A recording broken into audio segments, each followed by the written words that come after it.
if someone is, let's say, struggling to fall asleep and they do have all of those thoughts racing through their mind, uh, I've heard you talk about yoga nidra, but am I right? Is that something that you would use more in the start of the day, or could you also use that at the end of the day?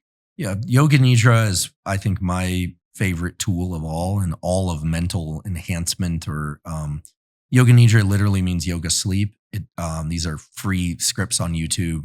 The one I like, you could just, I have no relation to them, but you could put yoga nidra theta 30-minute. There's a theta rhythm one that I happen to like, but there are many others. You have to pick one where the voice guides you through a number of self-relaxation steps.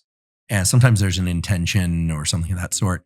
And it brings your brain and body into a state that's very similar to sleep, but not quite sleep. Yoga nidra done 1 to 3 times per week has an immensely powerful effect on teaching you how to deliberately turn off your thoughts.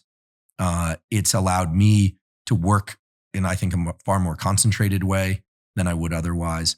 It's used now in a lot of trauma release programs. People who are dealing with a lot of overwhelm will do yoga nidra for 30 minutes or 20 minutes, sometimes even an hour a day. And there are a few studies, mainly out of Scandinavia, showing that 30 minutes of a yoga nidra script can reset levels of dopamine in the area of the brain called the basal ganglia, which is involved in planning and action and controlling reflexive behaviors versus deliberate behaviors. It's a very powerful tool. You asked when to do it. I like to do it in the morning, right after I wake up, if I felt I haven't slept enough. And the reason for not sleeping enough could be because I couldn't fall back asleep. I'm ruminating. I have to get up and work that day. I come out of that yoga nidra always feeling as if I slept more than enough. It's really remarkable. And how long do you do that for? I do a 30-minute nidra. Cool. And then there are times when in the afternoon I'm feeling a little run down. And sometimes I'll take a 20-minute nap. The rule on naps, according to Dr. Matthew Walker, is naps should always be shorter than 90 minutes. So they could be 10 minutes or 20 minutes. But they should never interfere with your nighttime sleep. So if you can take a nap and still sleep at night, great. But if you take naps and that disrupts your nighttime sleep, then you shouldn't nap. Yoga nidra could be done in the afternoon instead of the morning. Or if I do wake up in the middle of the night and I'm really having a hard time falling back asleep, I'll do a yoga nidra as a replacement for sleep because it's the second best option. A lot of times I'll fall asleep during those nidras, which is great because I wanted to go to sleep. I love them. Or I use Reverie. I'll use that app. So I would say do it first thing in the morning or in the afternoon or any time of night, but it's not something you have to do every day.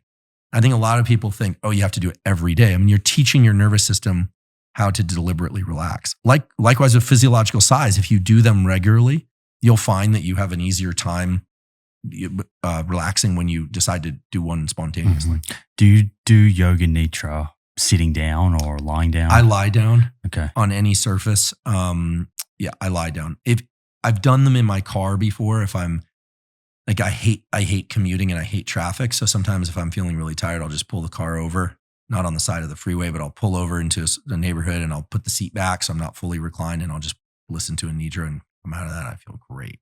I love nidra. I think it's so powerful because I'm not a great meditator. I do meditate a bit, but meditation is an active process. This is about shutting off thinking and doing. How important do you think the voice is, choosing the right voice for you? Big. I'm a big fan of Kamini Desai's voice. I don't know you, Kamini, but thank you. You have a lovely voice. Is that a guy or a girl? It's a woman, Yeah. Desai. She has a father who also releases these scripts, and I think his name is Amrit Desai. I'm less a fan of his voice. It's a little, whatever. It's just not for me. My sister loves the one, Liam Gillen has a Irish accent that's, quite beautiful to Calming. her. Yeah, very calming. And, you just have to find one that works for you. And there are a ton of these on the internet. And if you don't like the intention stuff and there's a company out there called Made For that my friend Pat Dossett and Blake Mykoski started, and they have a free resource that you can find on YouTube, which is, it just says NSDR, non-sleep deep rest. I lump all of these things like hypnosis and yoga nidra into what I call non-sleep deep rest. And the reason I coined that term, NSDR, is that A, I like acronyms because I'm a scientist, and B, I think a lot of people are averse to something called yoga nidra because it sounds like you're going to be doing down dogs or up dogs or chanting or ohms or something. And for some people, that's a barrier to entry. When in fact, the whole much of the value of yoga nidra is simply the self-directed relaxation. Likewise with hypnosis, people think stage hypnosis and you're going to be like clucking like a chicken, whereas there's a well-known and established utility for clinical hypnosis. So non-sleep deep rest is a kind of catch-all term for tools that you use to deliberately downshift, move the seesaw to the other side. And Made For has a script on YouTube that's called NSDR, and that's quite nice. It's the voice there is a man's voice. It's my friend Rory Cordial. He has a very calming voice. Yeah. Okay, so NSDR, non-sleep deep rest.